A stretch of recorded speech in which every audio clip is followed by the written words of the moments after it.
साल 2025 जाते जाते उत्तराखंड के माथे पर एक कलंक लगा गया, जहां देहरादून में 9 दिसंबर 2025 को सेलाकुई में MBA करने वाले त्रिपुरा के 24 वर्षीय छात्र एंजल चकमा और उनके भाई माइकल पर कुछ युवकों ने नस्लीय टिप्पणियां की, जिसका उन्होंने विरोध किया तो विरोध करने पर उसको चाकू और रॉड से मारा। हमले में एंजल को गंभीर चोटें आई और 17 दिन अस्पताल में जिंदगी और मौत से जूझने के बाद 26 दिसंबर को उसकी मौत हो गई, जिसके बाद ये आग पूर्वोत्तर में फैल गई और कई नेताओं ने इसे राष्ट्रीय शर्म बताया। मृतक के पिता BSF में तैनात हैं। अंकिता भंडारी हत्याकांड में दिसंबर 2025 में बड़ा खुलासा तब हुआ जब टीवी एक्ट्रेस उर्मिला सनावर ने सोशल मीडिया पर वीडियो और ऑडियो जारी कर बीजेपी नेता दुष्यंत कुमार गौतम को कथित VIP गट्टू बताया, जिन्होंने रिजॉर्ट में अंकिता से स्पेशल सर्विस मांगी। उर्मिला ने पूर्व बीजेपी विधायक सुरेश राठौर के साथ बातचीत का ऑडियो भी वायरल किया, जिसमें बड़े नेताओं की संलिप्तता का दावा है। इससे उत्तराखंड में सियासी बवाल मचा। कांग्रेस ने CBI जांच की मांग की, जबकि बीजेपी ने इसे साजिश बताया और दुष्यंत गौतम ने आरोपों को खारिज कर मानहानि की धमकी भी दी। उर्मिला और सुरेश राठौर के खिलाफ देहरादून और हरिद्वार में FIR दर्ज हुई है। पुलिस ने इस मामले में SIT गठित कर जांच शुरू की। 2025 में टिहरी गढ़वाल जिले से जुड़ा केशव थलवार प्रकरण एक विवादास्पद मामला रहा, जिसमें गंभीर आरोप लगे। केशव ने आरोप लगाया कि पुलिस अधिकारी ने उनके सिर पर पेशाब किया और उन्हें जबरन पेशाब पीने को मजबूर किया।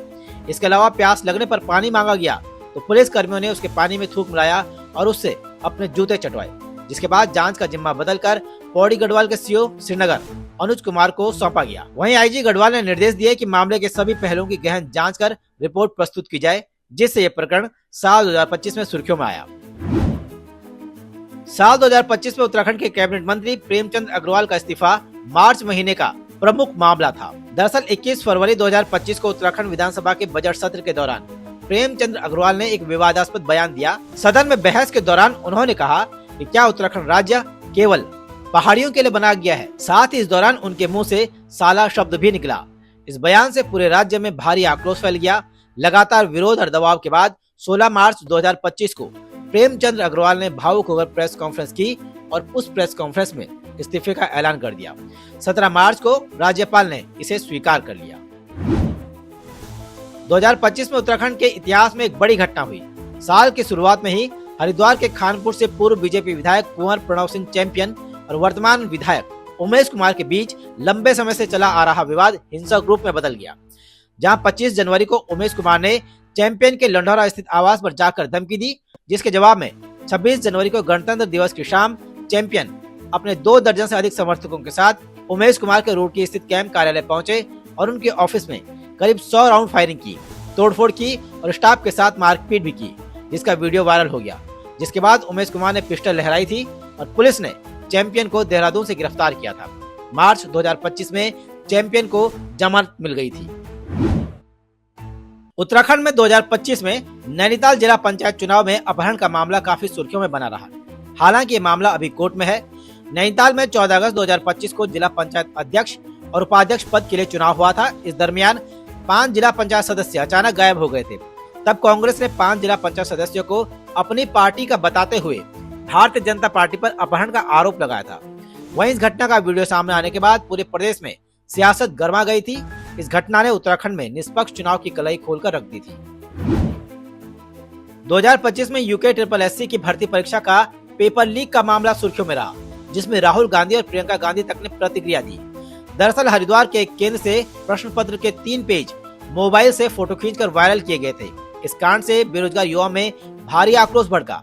प्रदेश व्यापी प्रदर्शन हुए और CBI जांच की मांग उठी, जिसके बाद मुख्यमंत्री धामी ने खुद प्रदर्शन स्थल पर जाकर CBI जांच की सिफारिश की। परीक्षा रद्द कर दी गई। कई गिरफ्तारियां हुई, जिसमें हाकम सिंह समेत खालिदा, साबिया और प्रोफेसर सुमन शामिल थे, जबकि CBI ने दिसंबर में चार्जशीट दाखिल की। साल 2025 नीतियों और योजनाओं को लागू करने के लिहाज से बेहद खास रहा। साल 2025 के शुरू होने के बाद 27 जनवरी को उत्तराखंड में समान नागरिक संहिता लागू की गई।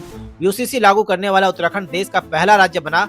वहीं विवाह पंजीकरण के लिए दी गई 1 साल की अतिरिक्त समय सीमा बढ़ाने को लेकर जो संशोधन विधेयक राजभवन भेजा गया था, उसमें भी लिपिकीय त्रुटि सामने आई। इस वजह से राजभवन ने इसे भी लौटाया, जिसे सरकार जल्द सदन में लाएगी। 2025 में ऋषिकेश के आसपास वन भूमि अतिक्रमण का मामला बड़ा विवाद बना, जिसमें लगभग 2866 एकड़ अधिसूचित वन भूमि पर अवैध कब्जे की बात सामने आई है।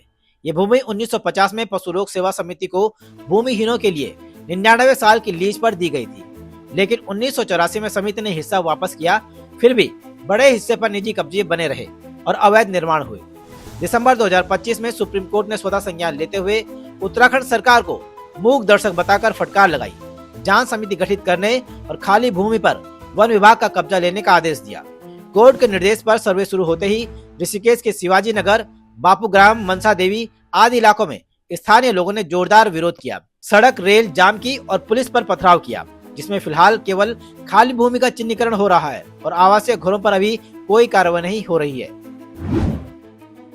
इस साल उत्तराखंड सरकार ने अवैध धार्मिक स्थलों, खासकर बिना अनुमति चल रहे मदरसों और अन्य संस्थानों पर एक बड़ा अभियान चलाया। सरकार का दावा था कि कई धार्मिक ढांचे बिना पंजीकरण के गलत दस्तावेजों और सरकारी जमीन पर कब्जा कर बनाए गए थे।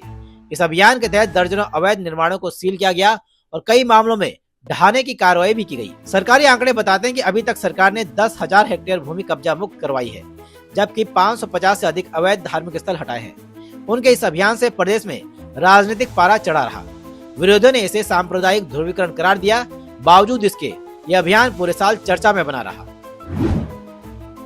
उधम सिंह नगर में ही इस साल एक ऐसी घटना हुई जिसने पुलिस को सुर्खियों में लाकर खड़ा कर दिया। ये घटना मार्च महीने की है, जब उधम सिंह नगर पुलिस कप्तान मणिकांत मिश्रा पूरे लाव लश्कर के साथ स्मैक तस्करों की धरपकड़ के लिए 70 गाड़ियों में 300 पुलिस कर्मियों के साथ उत्तर प्रदेश के बरेली पहुंच गए।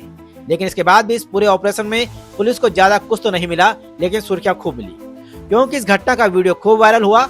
वहीं घटना के बाद यूपी पुलिस ने ऐतराज जताया था, जिसके बाद उत्तर प्रदेश और उत्तराखंड पुलिस के बीच इस मामले को लेकर पत्राचार भी हुआ, तब जाकर शांत हुआ।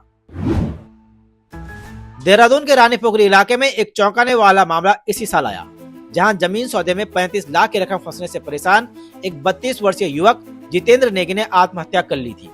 जितेंद्र नेगी ने एक वीडियो रिकॉर्ड कर अपनी मौत के लिए बीजेपी के युवा नेता हिमांशु चमोली को जिम्मेदार ठहराया। खुदकुशी से पहले जांच में ये सामने आया, युवक लंबे समय से पैसे वापस न मिलने से परेशान था और लगातार तनाव में था। मामले में पुलिस ने आत्महत्या के लिए उकसाने के आरोप में बीजेपी युवा मोर्चा के पदाधिकारी हिमांशु चमोली को गिरफ्तार किया था। साल 2025 में सबसे बड़ा दंश उत्तरकाशी के धराली क्षेत्र में आई आपदा ने किया, जिसने देश दुनिया का ध्यान अपनी ओर खींचा। इस आपदा में कई घर, दुकानें, होटल और सड़कें मलबे में तब्दील हो गए। कई लोग अपने घरों और रास्तों में फंस गए, जबकि कुछ को सुरक्षित स्थानों पर पहुंचाया गया। वहीं इस घटना में कई लोग अभी भी लापता हैं। थराली, धराली और केदारनाथ में भयानक आपदा के बाद भी चारों धामों में काफी तादाद में श्रद्धालु पहुंचे। सरकार की माने तो साल 2025 में 4 धाम यात्रा ने इतिहास रचा। इस बार यात्रा में 51 लाख से अधिक यात्रियों ने दर्शन किए। साल 2025 उत्तराखंड में सड़क हादसों के लिहाज से बेहद खराब रहा। जाते जाते इस साल दिसंबर में अल्मोड़ा में एक बड़ा सड़क हादसा हुआ। हादसे में एक बस खाई में गिर गई, जिसमें 11 लोगों की मौत हो गई। जबकि 26 जून 2025 को रुद्रप्रयाग में 4 धाम यात्रा पर जा रही श्रद्धालुओं की मिनी बस अलकनंदा में गिर गई, जिसमें 10 लोगों की मौके पर मौत हो गई थी और आज तक बस का पता नहीं चला। इसके बाद टिहरी के देवप्रयाग के पास शादी में जा रहे एक परिवार की गाड़ी 300 मीटर नीचे नदी में गिर गई, जिसमें 3 बच्चों समेत 5 लोगों की जान चली गई। जनवरी में पौड़ी के सत्याखाल में एक बस खाई में गिर गई थी, जिससे 6 लोगों की मौत हो गई और 22 घायल हो गए। नवंबर में नरेंद्र नगर में ब्रेक फेल होने से श्रद्धालुओं की बस दुर्घटनाग्रस्त हुई, जिसमें 5 लोगों की मौत हुई। उसी महीने अल्मोड़ा नैनीताल हाईवे पर शिक्षकों की कार नदी में गिर गई और 3 शिक्षकों की जान चली गई। साल 2025 मानव और वन्य जीव संघर्ष के लिहाज से काफी संवेदनशील रहा। उत्तराखंड के ग्रामीण अंचलों में खासकर पहाड़ में तेंदुओं और भालुओं के हमलों में अभूतपूर्व बढ़ोतरी हुई। इस साल भालू के हमलों की संख्या लगभग 74 रही, जिसमें 5 लोगों की मौत हो गई, जबकि 69 लोग घायल हुए। इसी प्रकार बाघ ने 12 लोगों को मौत के घाट उतार दिया, जबकि 5 लोग घायल हुए। तेंदुए मानव जीवन के लिए ज्यादा घातक साबित हुए। तेंदुओं के हमलों के चलते 12 मौतें हुई और 88 लोग घायल हुए। साल 2025 में उत्तराखंड में 2 पत्रकारों की मौत की खबर ने कई सवाल खड़े कर दिए, जिसमें एक उत्तरकाशी के रहने वाले राजीव प्रताप की मौत का मामला था और दूसरा देहरादून में पंकज मिश्रा की हत्या का मामला। इन दोनों ही घटनाओं ने इस साल सरकार, प्रशासन और पत्रकार संगठनों को चिंता में डाले रखा।